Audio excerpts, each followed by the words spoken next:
Kindness is a superpower that costs nothing but changes everything. A boy named Sam dropped his heavy box of crayons in the crowded school hallway.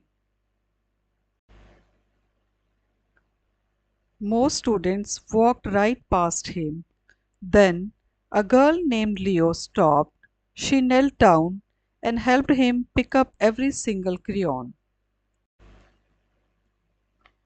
Leo smiled and said, "Don't worry, we got this."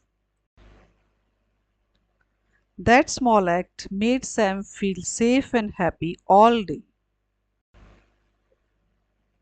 Later, Sam saw a classmate sitting alone at lunch and he invited him to sit together. That is the power of kindness. It is a chain reaction. One small helpful choice can change someone's whole day.